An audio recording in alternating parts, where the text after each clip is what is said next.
content to use their discretion and consider freedom of expression.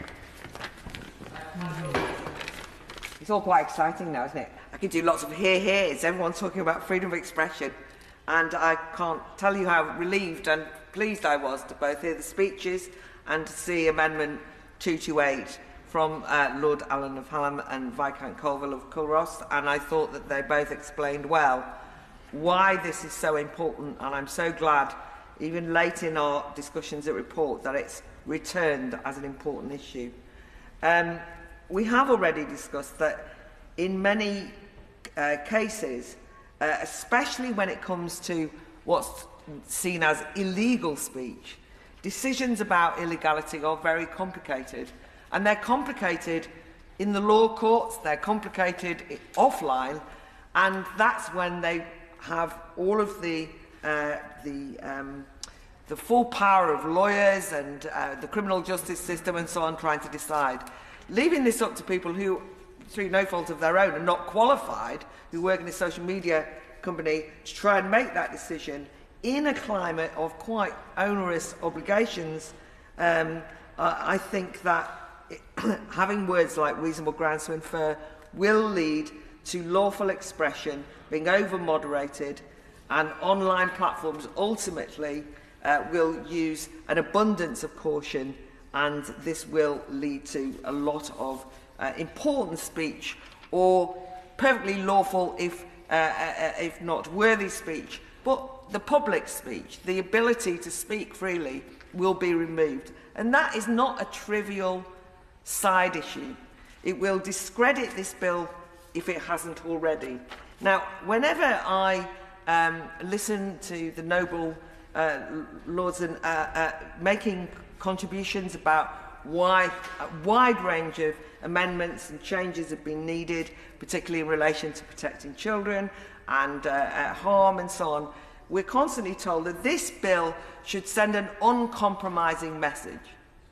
And the difficulty I've got is that the danger is that the bill will send an uncompromising message that freedom of expression is not important if we don't look carefully, and I would urge the Minister to look carefully at Amendment 21, because the message should be that whilst the bill is trying to tackle online harm, protecting children particularly, something which I've never argued with, that huge swathes of the bill might inadvertently silence people, deprive them of the right to information that they are able to have. Okay, my amendment 229, I'm not quite sure why it's in this group, but that's nothing new in the way that the groupings have worked. It is about lawful speech, actually. It's about what content is filtered by users. I've already argued that the replacement of the old legal and harmful duty with a new duty of user empowerment is welcome, and on face value it puts users in the driving seat and allows adults to judge for themselves what they want and don't want to see. But, and it's a large but, this will only work if users and providers agree about when content should be filtered and what content is filtered. And as with all decisions on speech, as I've just mentioned, in the context particularly of a heightened climate of confusion and sensitivity regarding identity politics and the cancel culture issues that we're all familiar with, there is some problems with the way things stand in the bill at the present. The treatment of illegal material... Sorry, hold on. Make sure I haven't got this right. Yes, so I am using the term reasonable grounds to infer, I hope, in a better way than it's used in terms of illegality.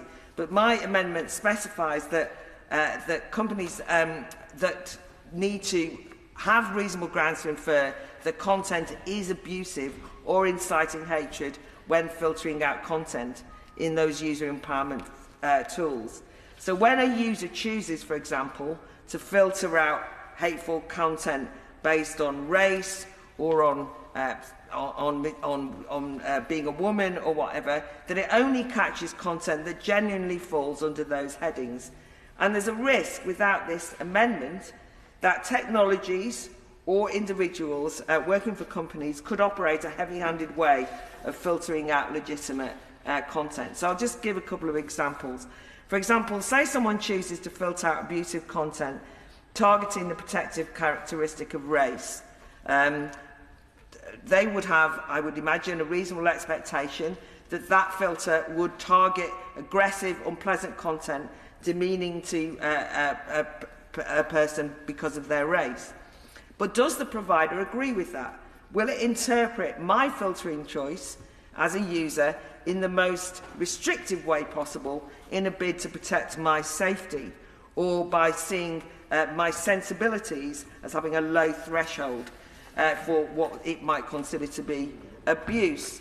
On something like the race issue, I think it illustrates where we get into difficulties, because will the filterers take their lead from a document that's just been revealed?